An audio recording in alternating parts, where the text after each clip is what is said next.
Hey, welcome to Project Recovery, a podcast about addiction. More importantly, it's about recovery, and it's brought to you by our friends at knowyourscript.org. Go out there and check them out. Without them, we wouldn't be able to do this podcast. I'm Casey Scott. That's Dr. Matt Woolley. He's a clinical psychologist.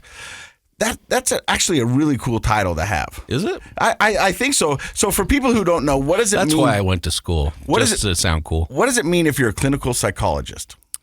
That's a decent question. So you can get a doctoral degree in lots of specialty areas of psychology. In fact, I think the American Psychological Association has 34 designations. So most people don't realize that. They think a psychologist is just somebody who works with patients, but there's lots of different psychologists, including sports psychologists and, industrial organizational psychologists, and do lots of different things.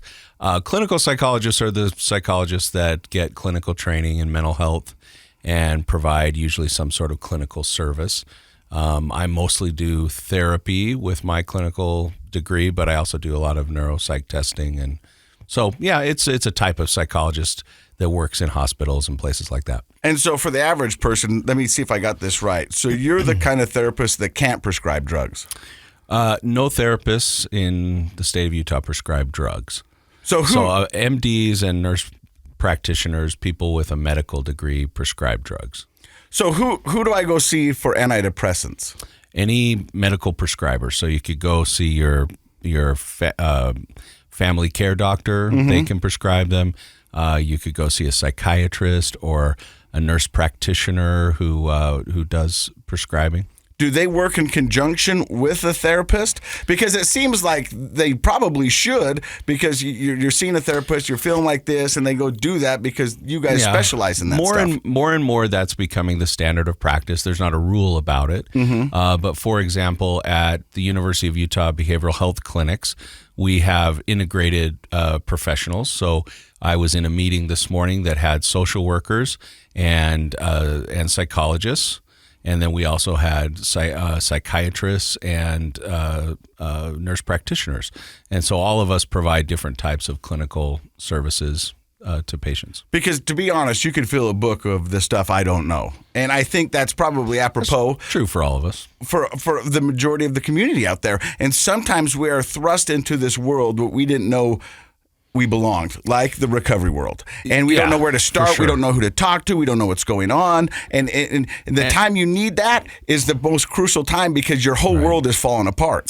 Yeah, I think most of us are familiar with the medical model of like getting medical services, because that's been kind of the standard. I go to a doctor, he tells me what to do, he fixes it, I go home. But when you have a more specialized issue, it's hard to know where to go. In medicine, like if you had a problem with your kidneys or something, they know how to send you to the right specialist. And it's becoming more and more common for the family practice doctor to know how to send you for mental health issues or recovery types of issues. But that is only becoming the case. And so a lot of people in the community don't know where to go. I understand that. It's kind of our fault for not being better at advertising it and making it more commonplace, but it's starting to become more commonplace where people know how to find, therapy and medicine for mental health. Now, 70% of the time during this podcast, I'm paying attention. Yeah, that's generous. But yeah. So I'm going to give everybody a life hack out there. Okay. You have said before on this podcast, if you have a loved one or yourself is dealing with some issues and you would like to see a therapist and you don't know where to go, sometimes just picking up the phone book or Googling therapists and getting on the phone and calling people, they are booked out. I mean, therapists are in high demand right now. Yeah, mental health in general is pretty overloaded right now. But if you go to see your family practitioner, and tell them that you're dealing with some issues, sometimes they can get you in front of somebody a little bit quicker than if you just pick up the phone. Yeah, I would say anytime you can go through a referral, and most of us can get into our family practice people a little bit faster, and they usually know how to refer you. So especially you have these healthcare systems, and so if you have a doctor that works with the University of Utah Healthcare, then they probably know where to send you if that's your insurance. So I would say instead of just pulling out the phone book, do they have phone books anymore? I think so, and they just do it for the advertising. Do they? Okay, I don't think for I've that seen one law firm that wants the front cover. Yeah. It's like a nickel now, probably, to get right? on the front cover. But yeah, I think that's a really good, if you don't know where else to go, that's a really good place to go. Here in Utah, though, I mean, you can call places like Huntsman Mental Health Institute, Behavioral Health Institute of the University of Utah, places like that. And we really try our best. If somebody calls in and we don't work with their insurance, we try to make sure they can get a referral to somebody that will work with their insurance. We tend to try really hard not to just not help people. So any of those types of places, if you call them, usually they'll go out of the way to help you find someone. And they do have a crisis hotline. 801-587-3000 is a crisis line, and it doesn't have to be, I mean, it can be an urgent need. You can call and say, this is what I'm dealing with. Can you give me some advice? That's a great line here in at least the Salt Lake area, where if there is a true crisis, they can even send a team of people out to the house to help with you. Certainly you can talk to a crisis worker on the phone, and they often can direct you to where you or your loved one needs to go. And that includes recovery system. Do you need a detox? You can describe the situation, and they can talk to you about places around the state where you can go for detox. And then detox, often you can get a referral to a recovery center. That's how I found mine. Right. I was just sitting there and they said, "Do you want to talk to someone?" I said, "You bet." I am a little dismayed about how many people try to detox on their own.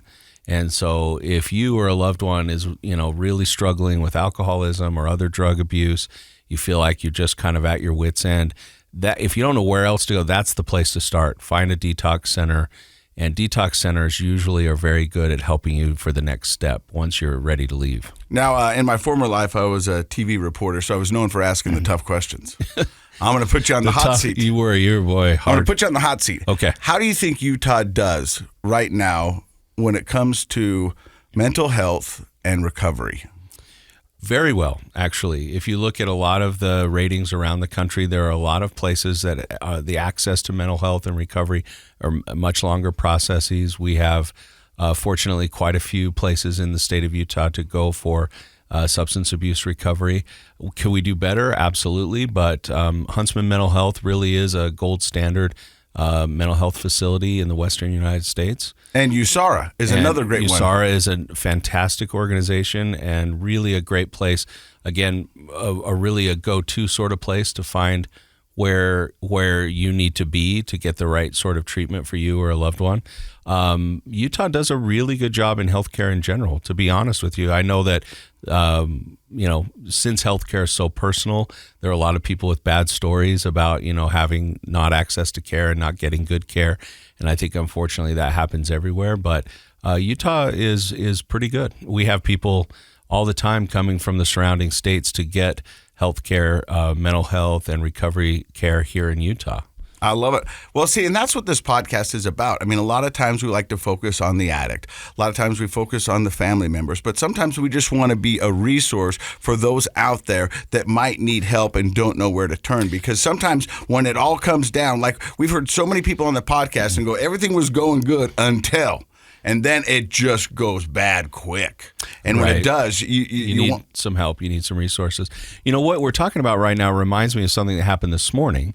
And I went into a Walgreens here in downtown, and out front was a table set up with some people that were part of an organization that was an anti-bullying campaign, which kind of dovetails with one of our recent episodes talking about bullying and suicide. And so they were raising money for their organization. And, that's the sort of thing you see in Utah a lot. There are a lot of places.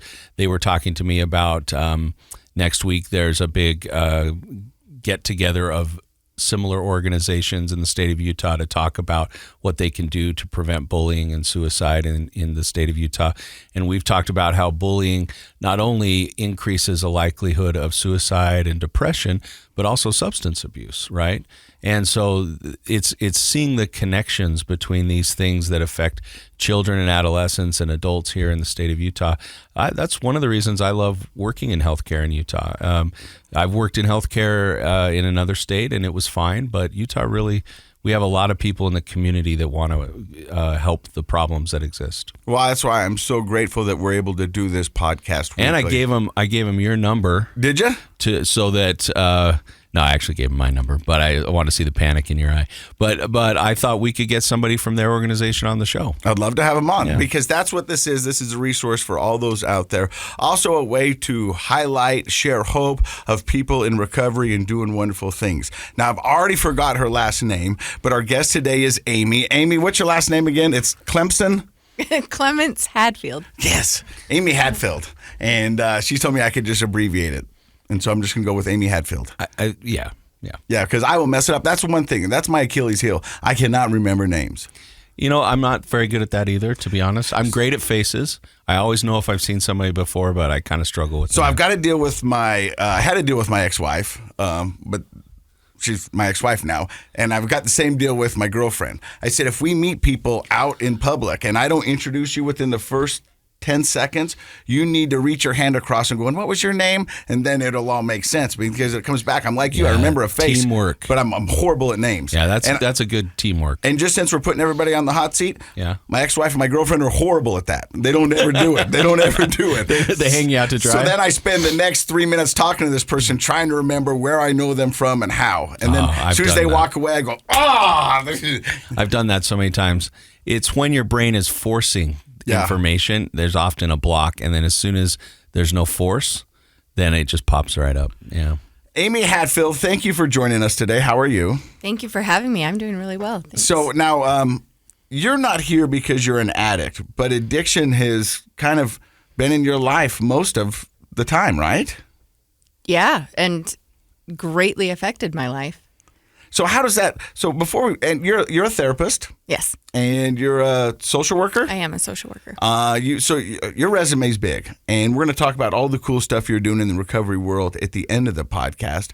But your journey to becoming a therapist and a social worker had to do and kind of stemmed from addiction that was in your life. Right.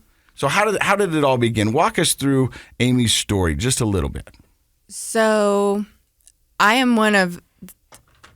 have a significant amount of siblings. My mom had 10 babies. Wow. And then my parents are divorced, and I have 3 stepbrothers through my dad's marriage.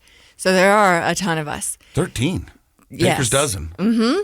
And 7 of us are biological siblings. So there are 7 Clements kids. Mm-hmm. And 3 of us, we all have struggles with mental health, but 3 of us ended up with substance abuse issues.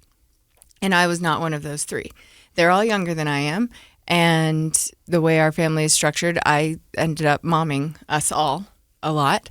And so I spent several years kind of being in charge of trying to figure out what to do. Parentified. Yes, definitely parentified. And so in 2015, my brothers had been in and out of treatment via prison and the criminal justice system, but another sibling had an opportunity to go to treatment. Mm-hmm. And while they were in treatment, I was the family member who attended every family week.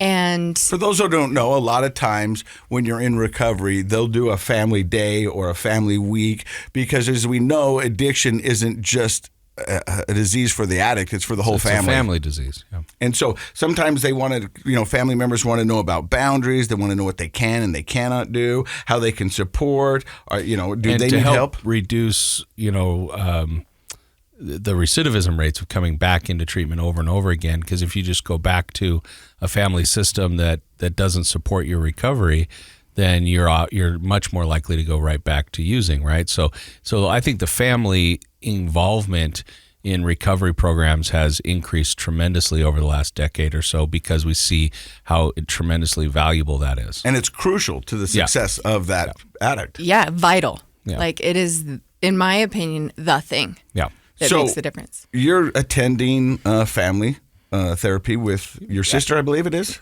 Yeah. Acting like the mom. Mm-hmm. Yeah. I'm the pseudo-mom.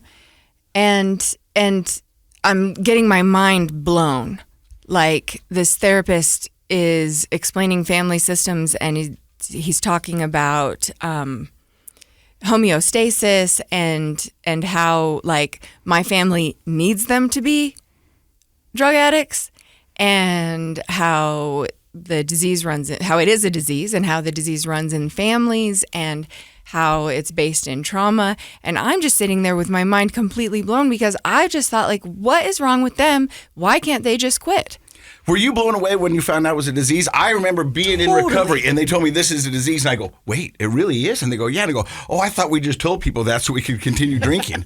That was my honest answer. Yeah. I was like, oh, it really is? And wouldn't you say that that's a prevailing attitude, cultural attitude, that why can't they just stop? Why don't they just try harder? Well, that was my ex-wife. Right. She was like, just stop. And I go, trust me, I've been trying. I mean, I've made deals with the devil, promises to God, and I'm coming up short on every angle. And often when I talk to people, I'll say, it may not be on the same level of severity, but think about something in your life that you've tried to stop over and over and over again, or try to start over and over and over again. It's not as easy as just saying, let's stop. And then that can lead into the conversation about it being a disease. Why is it so hard to just, stop a bad behavior, an unhealthy behavior? Well, there may be underlying reasons, biological reasons, trauma-based reasons, why we can't just stop. I'll give you two right now that we're in the state of Utah that run rampant, and it's sugar and caffeine. Oh. Sugar and caffeine. I mean, how many times have you, when somebody on January 3rd go, I gave up sugar, and they're not happy, they're angry, they're ornery. Headaches. Yeah. I mean, it's in the state of Utah, if you want to drive through Soda Fix, you don't have to drive far. They're everywhere. There's longer lines at the soda shops than there are liquor stores. That's probably true. It is. I guarantee it. Yeah. That, and have you ever tried to get an ice cream cone at a basketball game? Yeah, ice cream. I think Utah does. Don't we have some stat on like having more chocolatiers in Utah than anywhere else, and ice cream and soda. So yeah, we're not substance abuse free here in Utah by any means. But let's go back to you getting your mind blown in rehab as you're doing family therapy with your sister. So you noticed that it was a big deal, and it was a lot more than just stopping what you're doing. Right. So I learned about the disease model, and I learned about family systems, and I learned about, we did therapy together. Right. And processed like some of the pain that was in our relationship.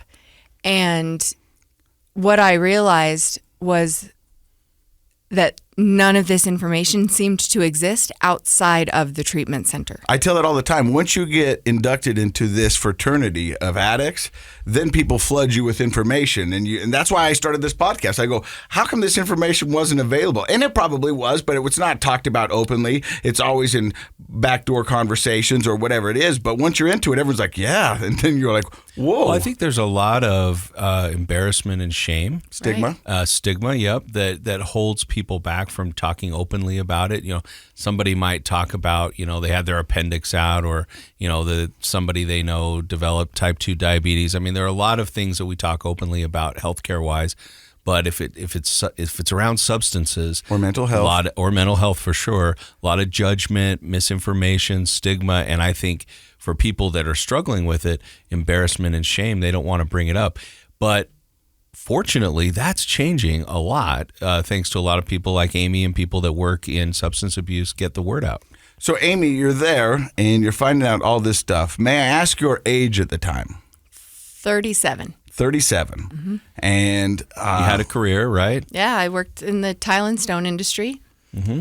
And I was feeling unfulfilled in that world, and it had some things happen that had led me to believe that wasn't where I belonged. And so I put it out there to my higher powers, like, I will do whatever I'm supposed to do. Just tell me what that is. Shine a light on it. Yeah. Give me something. And so and so they did. So I got to the treatment center for, going into family day, and I pushed the door open to go into the restroom and just got hit with, this is where you belong. And I thought, well, that's a funny joke because I know nothing about this world. And I'm not an addict. Right.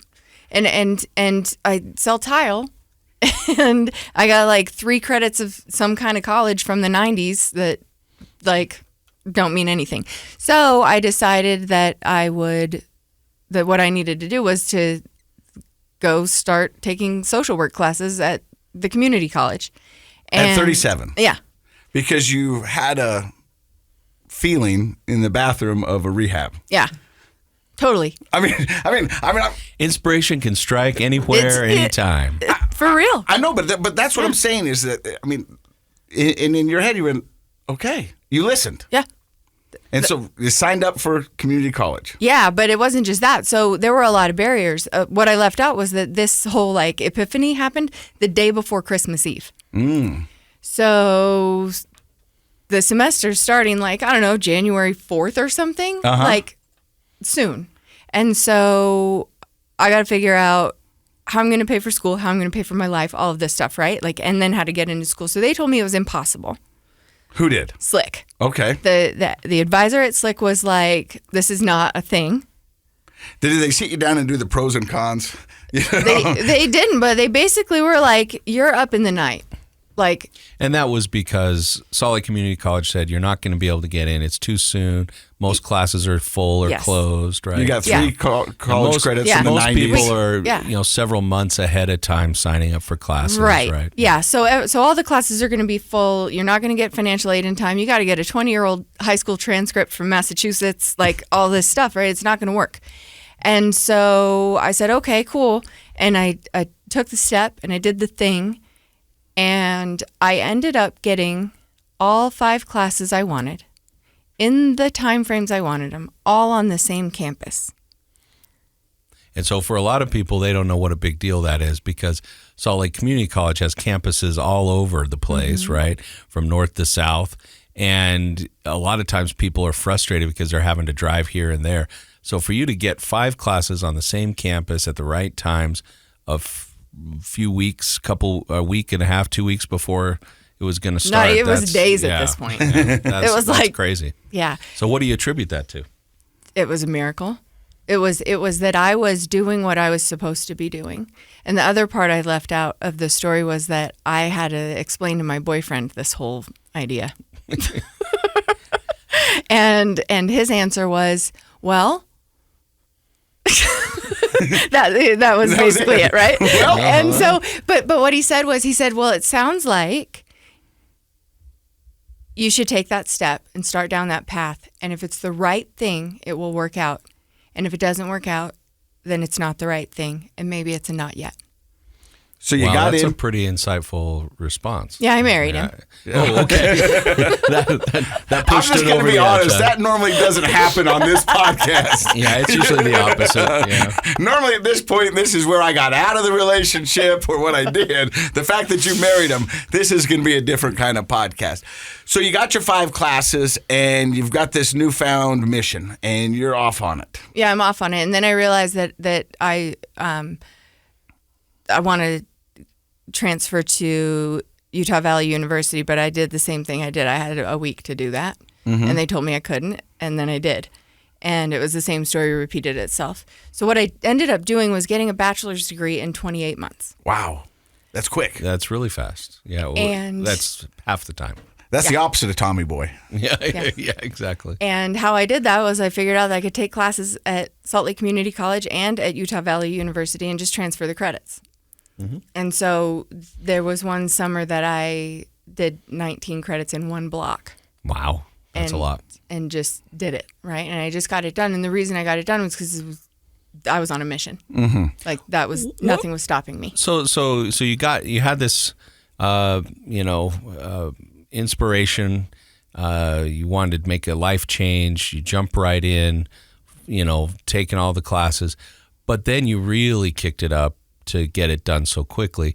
So I'm guessing you really fell in love with or became enamored with what you were studying. What was it about what you were studying that made you go full bore? Because that is, for anybody who's gone to college, they know that's a lot of school to do in a couple of years. So what made you so inspired? And don't forget, you're 37, 38 at this time. You've got life experiences, you've got bills, you've got a boyfriend, you've got all this stuff. I mean, that's a massive load. Yeah, it was a lot. And it all just got taken care of. Like I don't have an explanation for it other than everything just worked out. Sometimes when you're in the flow, things do work out. But what was it that grabbed you about that field of study? I took a class called Ethics for the Helping Professions, and one of the assignments was to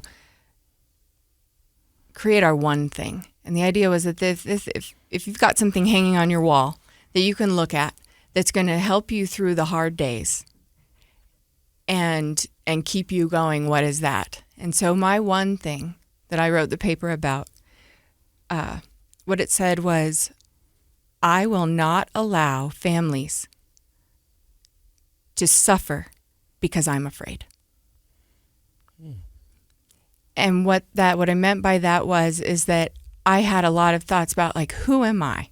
Who am I to think I can help anybody or affect anybody? And, it was all those negative inner voices that I have done tons of therapy to get rid of. But that was what it was, is that families are suffering. Families like mine need help. And my own family needs help. And there was a moment where my brother said to me, I guess I'm glad I'm a drug addict because you will be able to help so many people. Wow. And that brother died from the disease of addiction on the 12th day of my last semester of undergrad. And as he was leaving this earth, I just kept saying to him, you can go if you really have to go, like if you're really done. But you got to be my eyes in the sky. Like, you cannot leave me to do this work alone. And I was going to drop out of school. I'd already applied to the MSW program at UVU, and I didn't want to because it wasn't cool enough or special enough or prestigious enough for my ego. And I was going to withdraw from classes because I needed to be perfect, and I could not maintain a 4.0 under the circumstances I was in. Mm-hmm. And then I got a phone call from someone who said, it was like the day before I was going to go withdraw from school. And this person said, I should not be calling you, but I feel like I need to. I don't even know how I have your number, but I saw the list of people who've been admitted to the MSW program, and your name is on it. If that person hadn't called me, I wouldn't be here right now. Wow. So that's another miracle. It's another example of that person listening to their intuition and doing the thing, even though they didn't know why. Like, that's a kind of a crazy thing to do, right? When you call this person, I don't know how I know them. I don't know how I have their number. Like, this person I had met briefly one time. But if they hadn't listened to their intuition, I wouldn't be here, because I can pretty much guarantee I would have found the bottle and never got out. If I had stopped, if I had lost momentum, I wouldn't be here. Now, it sounds like, first of all, it's always sad for all of us to hear stories about losing a loved one to the disease of addiction. And so we're sorry to hear that. Thank you. Sounds like he made sort of a special connection with you and understood that somehow you dealing with his disease helped inspire you to go into this field of work. And so there was a special bond there. Yes. But I guess, was it losing him that made you lose hope, that made you want to drop out of school? It was knowing that if my grief caused me to not get perfect grades, that I would not get into a good graduate program and all of that. So I needed to be perfect so I could do this work right. Had that been your attitude about school up to that point? Oh, perfection? Yeah. Like, not only was I doing a ridiculous amount of credits, I was doing them fairly perfectly. Mm-hmm. And wow. every piece of everything I wrote, everything I researched, all about families. Mm-hmm. So, the little required public speaking class, every speech I gave was about addiction and families. And that was just my focus. and something in me knew that if I lost momentum, like I would. Well, you were grieving the loss of your brother, of course. Totally. Yeah. Was there a little bit of, I'm doing all this work to help out families and my brother is still suffering? Does that make sense? Yes. I mean that's got to be a heaviness Absolutely. that weighs up on you. It's like, Yeah. I'm trying to do all this stuff to help my family, and even though everything I'm doing, I can't help him because I don't know what to do, or you don't understand the disease or what's going on. Yeah. And that was like, I felt helpless. So that was part of the drive to learn as much as I could, as fast as I could. You felt there was a clock on it. And there was. Yeah. Right. And there still is for other people's families. Mm-hmm. There's a clock on it. And so, but yeah, so that's how I ended up doing this work. But the rest of everything I do follows that same pattern of just listen and do. And like a lot of stuff I do is kind of weird and sounds crazy to a lot of people, but it's working and it's happening. We're going to find out what she has heard and what she's doing coming up in just a few. You're listening to Project Recovery right here. Hey, welcome back to Project Recovery. I'm Casey Scott. That's Dr. Matt Woolley. He's a clinical psychologist. Our guest today is Aimee Hadfield. She's with Hearten House. How are you? Great. So Hearten House is kind of a collective of those who want to help out in the recovery world. In the healing world in general. So okay. It's not recovery specific.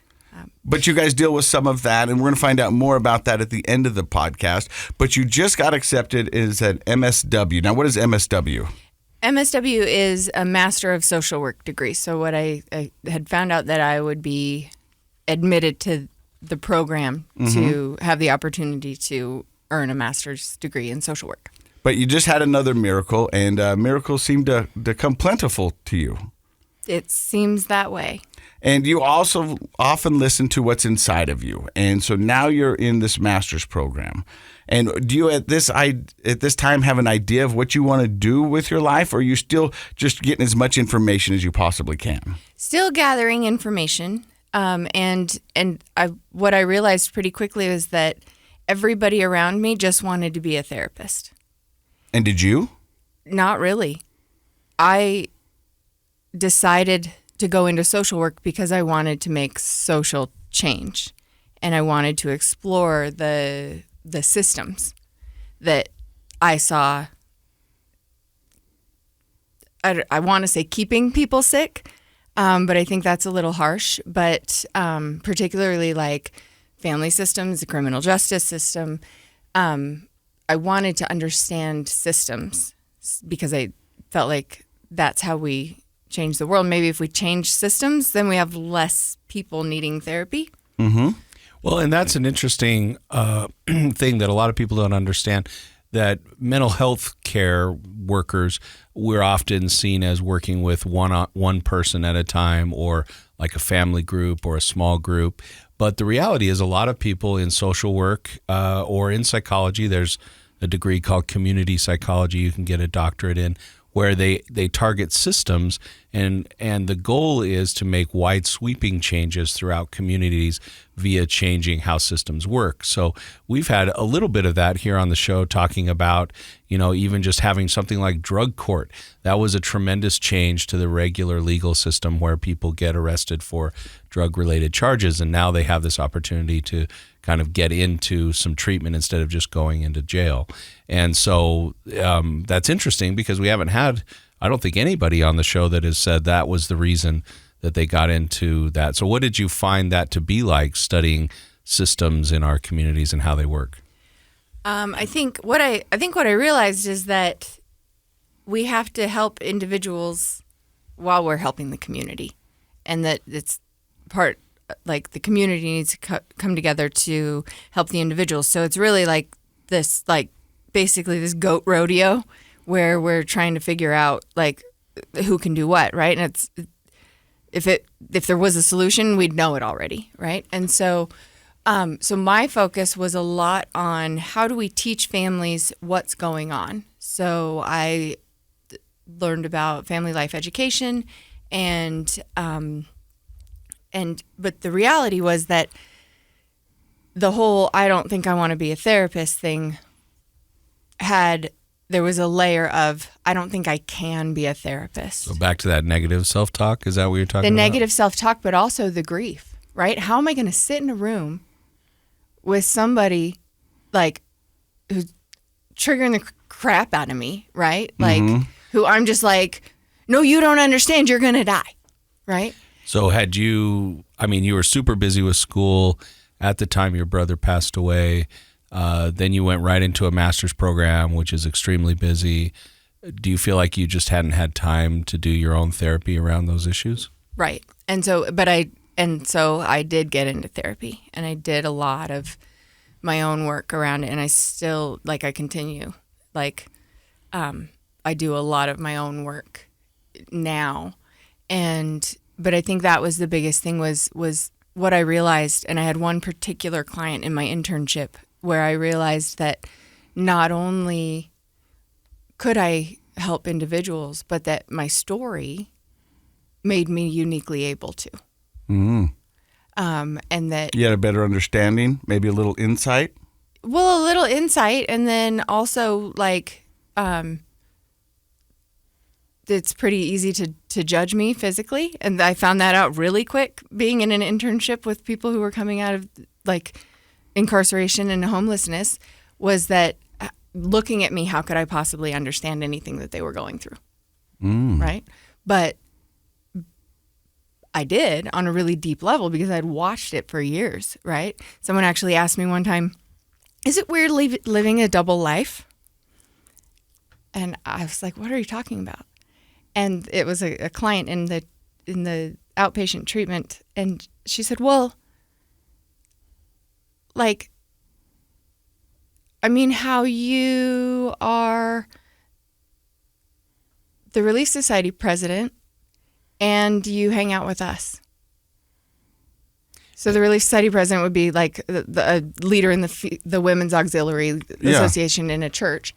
But looking at me, she assumed that I was deeply religious and like on some kind of humanitarian mission to like, I don't know what, but reach down these poor people that need help, and you're above them. And so she was kind of judging you based on, I mean, her projection onto you was you look like maybe somebody who has never been in this world, doesn't understand anything about this, and now you're just here trying to help us. And so she was sort of zinging you a little bit, right? She was trying to give you a hard time. And we know that about a lot of people who are in that place. It's like, you don't know me. Yeah, I'm different, Like, and you don't understand. You don't understand. You can't ever understand me. You can't help me. Well, there's an assumption that in order to help someone and really in order to understand someone, you have to have also had what they had.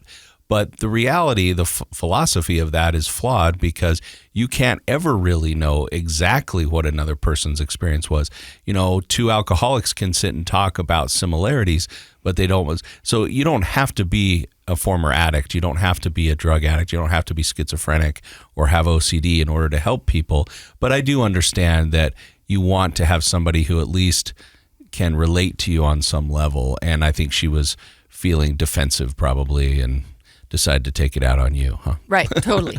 And so, which as a therapist you have to get used to. Right. Oh, yeah. I'm completely used to it now. Like, I'll just be everybody's. It's hard at first, though, right? Like, I remember those early days of working with people and having them like do that sort of thing, and you kind of walk out feeling like, well, gee, I'm just trying to help, you know? Yeah. Well, and as an intern too, being like, oh, internships are the worst. maybe I do suck at this. Maybe because as an intern, like my biggest fear is like I'm going to break somebody. Like I don't really know how to do therapy yet, and I'm trying. You're learning, and I'm gonna break someone.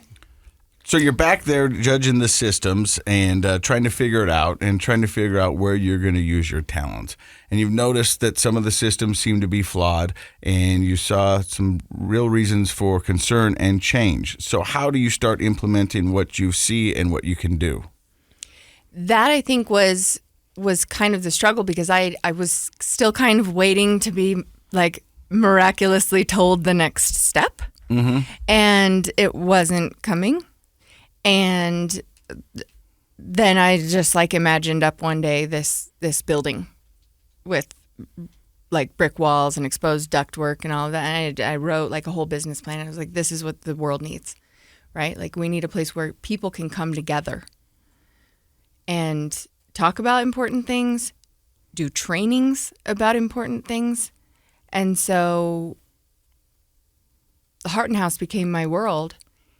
And I had no interest in doing therapy necessarily one-on-one. So I had a supervisor. I have this job with I Am Recovery, which is an outpatient treatment center. And I'm not even counting my hours because I don't care about being a therapist. All I care about is figuring out how to bring the community together to heal. Mm-hmm. Create a system. Mm-hmm. Create like a new system, like Right. reimagining the delivery of this stuff so that there's space and time to actually heal and to have to give people the opportunity to do the healing work within their own parameters. Like if people want to do a private practice 1 or 2 days a week, things like that, like give them the opportunity to So you're help. talking about providing a different system for providers, we'll just say, to provide their service, whatever it happens to be, as well as a different system for patrons of that to come in and say, I want to get educated or I want some help with something. So it's kind of a different system from both ends of the spectrum. Right. With a focus on community. But eventually you become a therapist. Oops. How did that happen? So I got, I was doing clinical work in the treatment world, and I was kind of trudging through it because I felt like it was something I needed to do. Mm-hmm. But then about a year ago, I got tricked into going to this training in Tennessee. And I, when I say tricked, I mean somebody was like, hey, we should go to this training. And then the day before we left, they didn't go with me. Oh. They canceled. And so I ended up alone, like thinking like, oh, these are all really smart, really talented people that I'm going to be in this training with. And I'm like, not. And because I'm new at this, right? Like, Despite the 4.0 and getting a bachelor's degree in 2 years And a having master's. Yeah, degree. But yeah, right. I mean, it's, You're But I faking still- it till you make it. I right. get it. Yeah. but that's how powerful those negative self-talk can be. Totally. Yeah. That's how powerful the stories can be. And so what the training was is in a therapy technique called psychodrama that like can best be described as we put on a little play and we talk to parts of ourselves or our emotions. That's been around for a long time, psychodrama. It's 100 years old this week. Yeah. Oh, this this week. year. This year. Wow. But people don't really use it. It's a psychodynamic Yeah. technique, but it is. I think actually I'm hearing more and more about it recently. So I think it's sort of coming back around as being seen as pretty useful, and you must have liked it. Definitely. And I hadn't really had any experience with it. But what ended up happening was that by the end of the training, the trainers were like, this is your jam. And I was like, I think it is my jam. Like, I love it. And I love that it's embodied. And I love that I don't have to sit still for it. And I love that more than anything, it works because it worked for me. So I just was like, okay, that training, like I can go to another training next month. Like I'm off to the races, right? Like this is what I'm doing now. And so because the methods are embodied, it allows us to get. Explain to the listeners what you mean by Yeah, because I'm embodied. lost. So when I sit in therapy, because I go to talk therapy, so I just tell things, whatever's in my brain, I tell to my therapist, and then we sort it out. So and it's a verbal it's a lot, experience, right? Yeah. And so with psychodrama, we're standing up, we're really like Acting out. I take on the role maybe of my own fear. And I speak as my fear. So maybe I'm like, I'm just trying to help here. Being scared keeps you safe. Like, you don't do anything adventurous, you're never going to break a bone again, right? And then I can have that conversation with my fear about, well, yeah, but I want to be able to do adventurous things, and process it that way rather than in my head. So basically the idea is that we want to get out of my head and into my body. And I think why we've been hearing more about psychodrama in the last few years is because in the book, The Body Keeps the Score, it's mentioned as an effective trauma treatment. And so what I was able to do was process a bunch of stuff about all those negative beliefs that kept me from being seen and being a therapist and really like allowing myself to do things like be here. Because I would have talked myself out of this in a second a year ago. But you're here and you're sharing your story. Yeah. So as a therapist, do you feel like you work mostly with addicts or those in the recovery world? Yeah, primarily. Some of them don't identify, but they come to me because they can't stop drinking. Or using drugs or whatever, but a lot of them don't. Do you think it's important to identify as an alcoholic in order to get over alcoholism, or do you think a person can conceptualize themselves differently? That feels like a really loaded question, but I like it. And the answer is that it's not my business how anybody identifies themselves. And I could do a whole episode on why, diagnosis is one thing and, labels and all that. And the reality is that I see the labels cause a lot of harm. And I see the labels become security blankets for people. Like, oh, I can't do that. I'm an addict or I'm an alcoholic. Mm-hmm. But it's not just the people labeling themselves that. It's the people around them labeling them that. See, right there, that was the biggest problem with me having to say I was an alcoholic, is because I felt like I went okay with it. And there's a lot of people in my circle now that have known me longer sober than ever knew I even drank. But I always wondered if I was an alcoholic, that anytime we were at a family gathering or a business meeting or whatever, there's going to be side conversation about, don't have that because he's an alcoholic. You know what I mean? That they were judging me different. And that was one of the And I know you really didn't. That was a conversation you had with friends and family after you got out. I was like, I don't want you to treat me any different.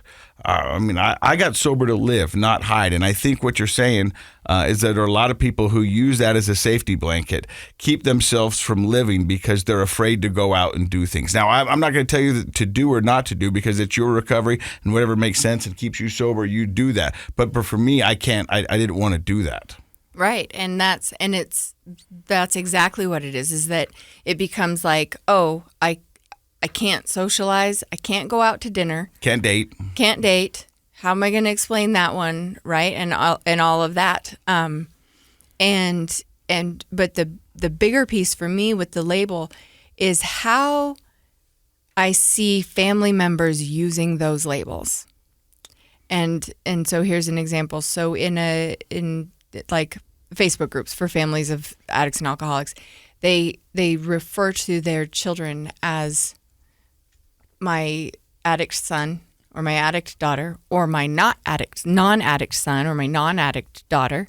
And then they go one step further and they abbreviate it.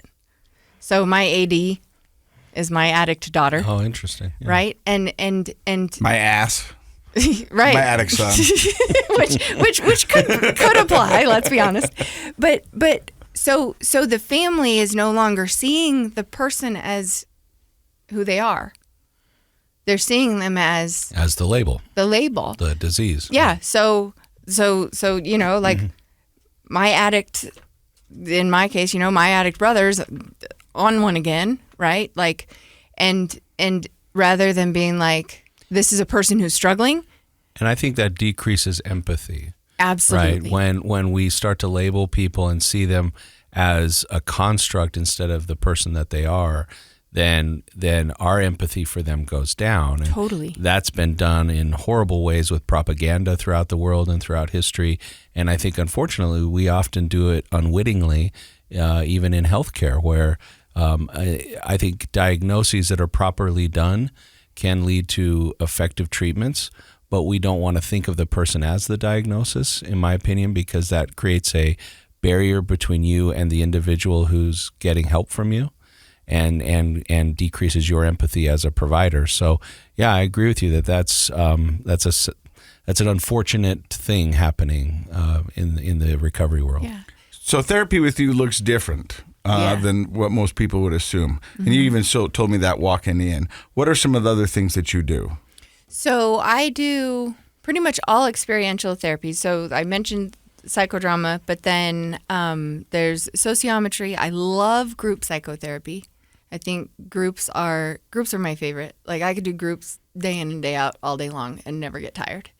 But also we have like expressive arts. I love sand tray, which is basically a way to make a picture and then talk about what's going on in the picture, so we don't necessarily have to talk about what's going on in our lives. And I've seen that be incredibly helpful. I had a client in residential treatment who was, we would call him treatment resistant, just not able to access because so much trauma. And he was there like for a few weeks, and every note I wrote was basically like not able to access emotions, maybe not even appropriate for this level of care, like may need a higher level of psychiatric intervention because of this person's issues. And so one day I brought a bunch of toys and I laid the toys out on the floor, and he picked up this figurine of like an old man. Like to me, it looked like the Gordon's fisherman,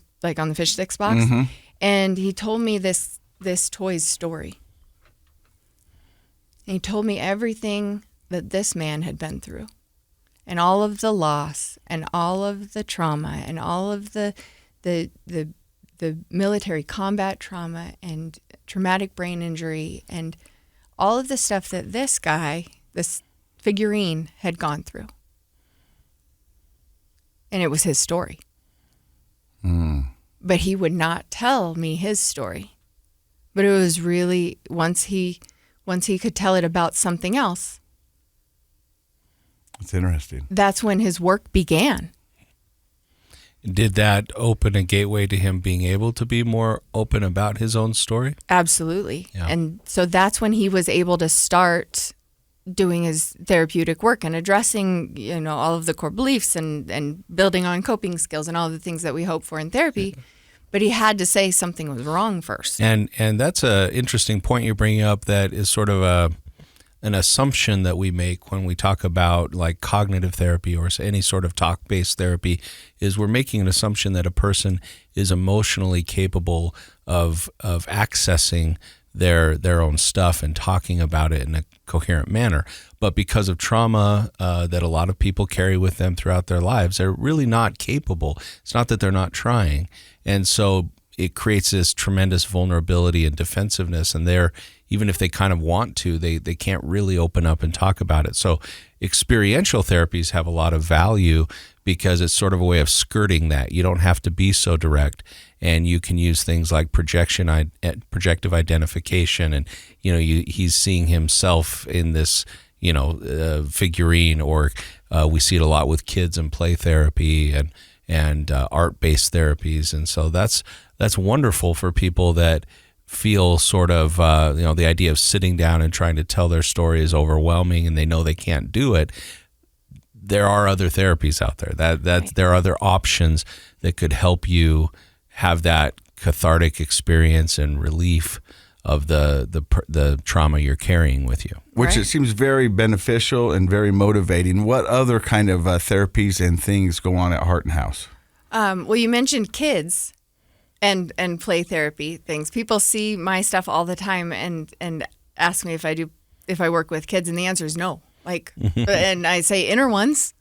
But so Hearten House currently we have 4 different independent therapy practices, and they all have different specialties. One's a Jungian analyst, one is